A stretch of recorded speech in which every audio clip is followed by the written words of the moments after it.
ఒక అక్క ఈ ప్రాంతం నుంచి 45 సంవత్సరాల కుటుంబం 100% రాజకీయ ప్రయోజనం పొందిండ్రు, అన్ని పదవులు అనుభవించారు. ఈ ప్రజలు ఇవ్వందే లేదా అక్కకు. ఇవాళ అక్క కొడుకు నేషనల్ గ్రీన్ ట్రిబ్యునల్లో ఈ పనిని ఆపమని కేసు వేసిండు. ఆ అక్క మనసు ఎట్లొప్పుకున్నదో వాళ్ళ కొడుకును ఇట్లాంటి తప్పుడు కేసులను నేషనల్ గ్రీన్ ట్రిబ్యునల్లో వేయించడానికని నేను అడుగుతున్నా. ఆ అక్కకి ప్రాంత ప్రజలు ఓట్లు వేయలేదా? వాళ్ళ కుటుంబాన్ని ఆశీర్వదించలేదా? ఈరోజు ఈ రాష్ట్రంలో ఈ దేశంలో ఆ అక్కకు గుర్తింపు వచ్చింది, ఆ కుటుంబానికి గుర్తింపు వచ్చింది. ఇవాళ ప్రజాప్రతినిధులుగా మంత్రులుగా పదవులు అనుభవించిండ్రంటే ఈ ప్రాంత ప్రజల ఆశీర్వాదం లేదా?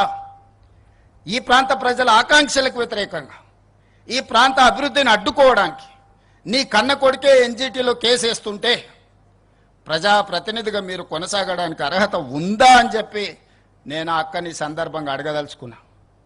ఒకప్పుడు నాకు కూడా చాలా దగ్గర, ఆనాడు ఇట్లా లేకుండే.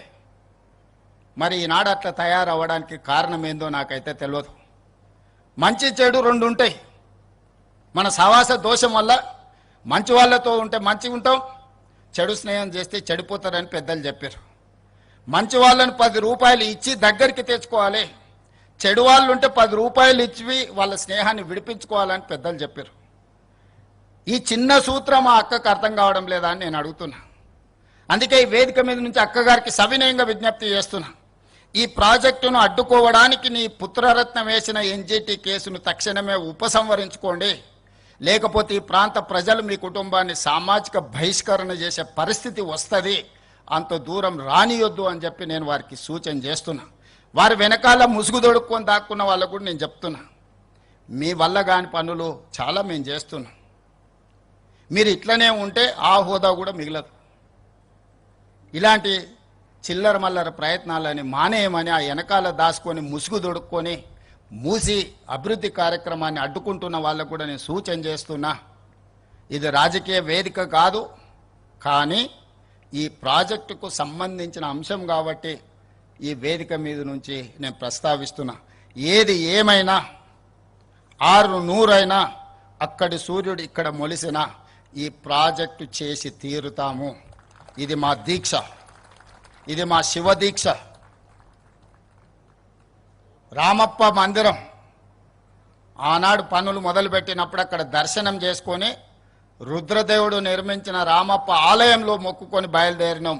ప్రజాపాలన తెస్తాం, ప్రజలకు మేలు చేస్తామని. ఆ రామప్ప ఆలయ నమూనానే ఈరోజు మంచిరేవులలో నిర్మించాలి అని మేము అనుకుంటున్నాం. శిల్పులను కూడా మేము విజ్ఞప్తి చేసినాం. ఆ రామప్ప ఆలయ శివుడి సాక్షిగా ఈ వేదిక మీద నుంచి నేను చెప్పదలుచుకున్నా, ఖచ్చితంగా మూసీ నది ప్రక్షాళనే కాదు, ఇక్కడ ఆలయాన్ని నిర్మించి ఒక గొప్ప పుణ్యక్షేత్రంగా దక్షిణ కాశీగా, ఈనాడు కాశీ నుంచి గంగా జలాలు తీసుకొచ్చింది యథాలాపంగా కాదు, దక్షిణ కాశీగా రాణించే విధంగా ఈ పుణ్యక్షేత్రాన్ని ముందుకు తీసుకెళ్తాం. మీరందరూ అండగా నిలబడండి, ఆశీర్వదించండి. ఈ అభివృద్ధిని చూసి చూపించి మేము ఓట్లు అడగం. నేను మాట ఇస్తున్నా, ఈ అద్భుతమైన అభివృద్ధి చూస్తే ఈ దేవాలయాన్ని చూసి వాళ్ళకు ఓట్లు వేస్తారేమని ఓట్ల కోసము నోట్ల కోసం ఈ ప్రయత్నం కాదు. చరిత్రలో దేవుడు మనకు ఒక అవకాశం ఇచ్చిండు, దాన్ని సద్వినియోగం చేసుకోవాలనేదే మా ప్రయత్నం.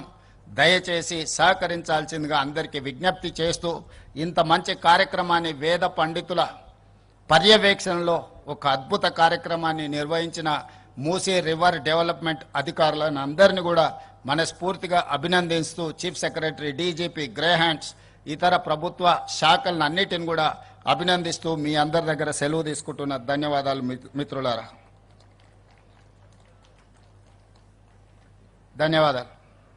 భట్టిగారి సూచన, ప్రజల పట్లున్న మాకున్న నిబద్ధత, మా సంకల్పం, మా చిత్తశుద్ధి, అంతిమంగా ప్రజలే మాకు దేవుళ్ళు.